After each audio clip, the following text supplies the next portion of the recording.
ఎవరైతే భక్తులు వస్తారో వాళ్ళు కూడా అమరావతి తెచ్చి వెళ్ళే రోజు కూడా ఖచ్చితంగా వస్తుంది అని చెప్పడం. దానికి దీనికి సంబంధం లేదు. ఆయన అమరావతిని అక్కడ ప్రమోట్ చేస్తారు. ఆయన బ్రాండ్ అంబాసిడర్లని అమరావతి కోసం ఎంపిక చేస్తున్నారు. ఆయన ఒక పెద్ద బ్రాండ్ అంబాసిడర్ అమరావతికి. అక్కడ అందరి సమక్షంలో సార్ అమరావతి గురించి మాట్లాడితే వినబడుతుంది అనేటటువంటి. అమరావతి ముందు అమరలింగేశ్వర స్వామి ఆలయాన్ని బాగు చేయించమనండి అందరికీ. అరే చక్కటి టూరిజం స్పాట్ అండి అమరావతి గుడి. ఆ గుడి నుంచి ఇప్పుడు ఉన్నటువంటి రాజధాని ప్రాంతంలో నుంచి వచ్చేటట్టు చూడమనండి.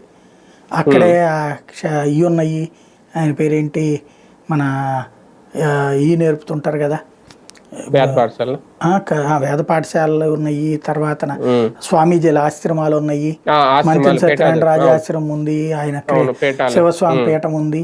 వాటి ముందు నుంచి వచ్చేటట్టు ఏర్పాటు చేయండి చక్కగా.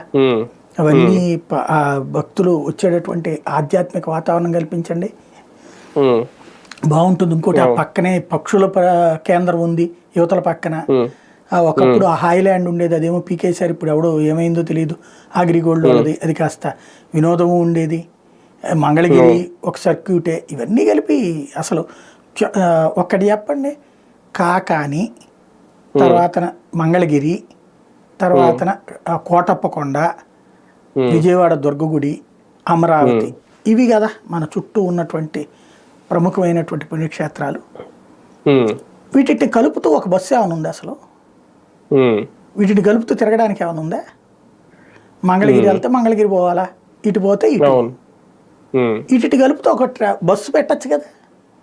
విజయవాడలో బస్సు కదిలి దుర్గగుడిలో దర్శనం పూర్తి చేసుకుని ఆ తర్వాత, లేదా విజయవాడ దుర్గగుడిని అక్కడ వదిలేయండి, అక్కడ అది పెద్ద ఆలయం, అది నడుస్తుంది. ఇవన్నీ కలుసుకుని వచ్చేటట్టు, లేదా దాంతో కూడా కలపండి శుభ్రంగా. అంటే కార్తీక మాసం ఇలాంటి సమయాల్లో బస్సులు వేస్తా ఉంటారు. కార్తీక మాసంలో వచ్చి భోజనాలు చేసి రావడానికి అది కాదు కదండి.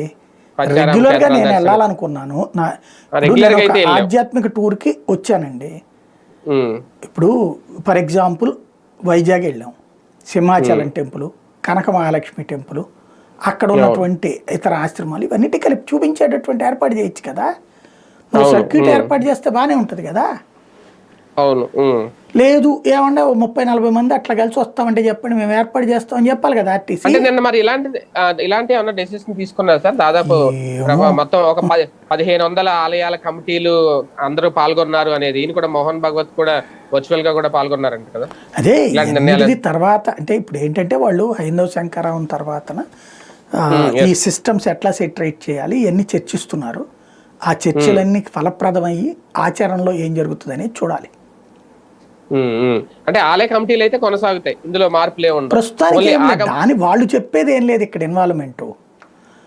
ఇది ఈ రాష్ట్రం మీద వాళ్ళు ఏం రుద్దేది ఏం లేదు. అది కేంద్ర ప్రభుత్వం కూడా కాదు, ఇది ఒక ఎక్స్పో. రైట్.